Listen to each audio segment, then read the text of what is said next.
What's up guys, Doe here, and today I'm talking about the new exotic in Dauntless called the Twin Suns, which are going to be some exotic repeaters, and they are phenomenal to play. They change the experience to a pretty good degree from playing the normal repeaters, and that is just all I want.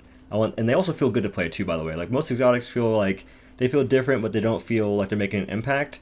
The Twin Suns make a really big impact, and that's all I can really say. Like, they do some pretty good damage, especially with their chamber, and they're a good time. They're fun. They're unique. And that's all I want from an exotic. I want them to be different and also viable. And I feel like the Twin Suns are viable to a pretty good degree. Now, if the one thing you want to understand about Twin Suns right off the bat is that they're going to be unlocked through the trial store.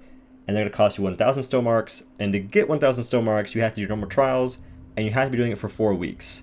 So, that doesn't sound the best, and I kind of agree with that. But them's the breaks, and that's just how it's going to go down. And the big difference for the Twin Suns is that your barrel, chamber, grip, and prism are set in place. They cannot be changed, just like other exotics, you cannot change their special. But you can, however, change the modifier. Now, to go into what makes the Twin Suns unique, let's go ahead and discuss the barrel first. So the barrel is where, when empowered, you gain 40% critical strike chance instead of bonus damage. And this crit chance is a big part of the repeaters. That crit chance in general is a big part of how these repeaters work. So it is strongly advised you use a cell called Cunning to make the repeaters just, work well and synergize with their basic kit. Because Cunning will synergize very nicely with the repeaters, and it's a really good option, in my opinion, at the moment. Now, the chamber is going to be a bit different than a normal chamber, but the way it works is you load 8 mag bombs into your magazine, and they attach to enemies and are detonated on reload. The first mag bomb attached to each behemoth part deals 200 damage. Now, to go into how this is used, basically you want to build up your chamber, because normally your chamber's on like a really, a decently short cooldown. This chamber, the Twin Suns chamber, is not on a short cooldown by any stretch of the imagination. But there's a reason for that, which we'll discuss in a little bit. But I really suggest when you activate your mag bomb or your chamber, shoot all the mag bombs and then use your light attack to detonate them. Do not use your reload to detonate it, because you'll be wasting your mag bombs. If you say you shoot one mag bomb and you hit the reload button, it'll detonate the mag bomb, and you'll lose your other mag bombs, and you'll just go back to having regular bullets.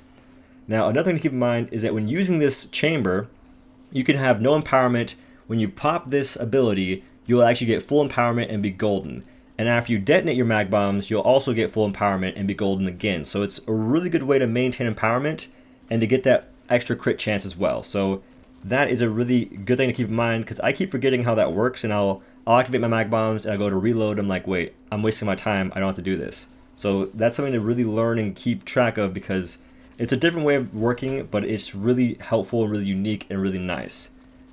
Now, the grip, the Twin Suns grip, is where you dash in a direction, becoming invulnerable for the duration. After dodging through an attack, fire 6 mini shots that always crit, which is really important. Keep that in mind. And while in mag bomb mode, fires 2 mag bombs instead. So this is going to be your bread and butter for pretty much, or like for a reason, which I'll go ahead and say right now. So the Prism, the Twin Suns Prism is when, after a critical strike, reduces the cooldown of mag bomb mode by 3 seconds. This is how you want to just play. Like, you want to have this, you want to be using your dash all the time, because your dash, when you're not in mag bomb mode, gives you 6 guaranteed crits, which also do like 9 to 24 crit stagger damage. I'm not sure why, but it's kind of neat. It's kind of cool. But that is going to be your bread and butter for getting your mag bomb mode off cooldown, your mag bomb chamber off cooldown. That's really important, and that's going to be your biggest source of damage, because mag bombs do like 2k damage for a crit, which is freaking insane. You got 8, in some cases you have 10 mag bombs. That's a lot of damage. If it all crits, which you can actually have a 100% crit chance with the Lucky Magazine modifier, Cunning, and I believe the Twin Suns Empowerment, and the Warpike Savage Wellspring. You can have, I think you'll be 2% off or 1% off 100%, which is freaking insane. Like, that's 20k damage. Wild. It's freaking awesome. But it's going to be really important. It's going to be really, really, really important you use your dash to dodge attacks. Because you can use your dash, which when you're in your dash, it gives you an iframe no matter what, but you want to use it to dodge attacks, which takes a lot of finessing. You got to finesse it to actually make it dodge and do the freaking, I don't even know, the akimbo spin, which looks fantastic and phenomenal.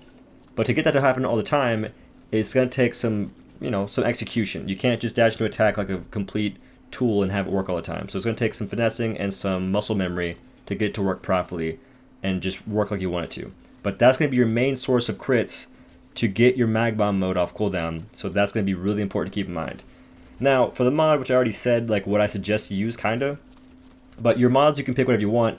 I highly suggest using the Lucky Magazine. And this is where you get 2% crit chance for each round missing for magazine. For repeaters, you have a maximum of, I think, 12 rounds. And I'm not sure if mag bomb mode sort of like changes how this works, but I would assume it does. So in mag bomb mode, you'll have 16% crit chance at 0 bullets, upwards to like 20%. So I think that does change how it works a little bit. But that's just a really good mod because crit chance is pretty much what this weapon's about. This Twin Suns are all about crit chance. You want to be using crit chance to your full ability, and that's going to be how they're going to work. Which, by the way, if you want to build for these repeaters, it's going to be pretty much the exact same repeater build I made 2 months ago, which is still like meta per se. And that's going to have the Twin Suns with the with the Lucky Magazine modifier, and then for the gear you're going to want to have the Reza helmet, the Molten chest piece, or the Hellion chest piece, and the Reza gloves with the Koshai feet and the Drask lantern. Those are all good options, and those are all really good. And you want to have Cunning instead of Berserker, because Cunning's going to be crit chance. It gives you more crit severity as well, and these repeaters are all about crit chance, so that's a really good idea. And if you guys want to know, there are some other stuff in the store, or in the Lucky Break store. There's a broadside lantern, which can interrupt. It's freaking really fun to use. And there's also going to be a new sword modifier, which I also want to make a video on, because that is going to be a really good addition, especially if you're using the Avenging Overdrive ability. So that's going to be a really good thing to keep track of and to keep in mind. Now, that's the video, y'all. If you guys liked it, be sure to leave a like on the video, maybe comment down below, and share it if you liked it a lot. And if you want to see more videos like this, be sure to subscribe to this channel for more Dauntless content. That's what I do here. That is the main game I cover. And if you want to support my content, you can do so by using my Epic Games Support Card code in the in-game store or on the Epic Games Store when making purchases, because every purchase you make using my code helps me out a ton. And I'm pretty sure the codes you use expire every 14 days, so if you want to, recheck that, that'd be awesome. But y'all, thanks again for watching. I'll see you in the next one. Peace.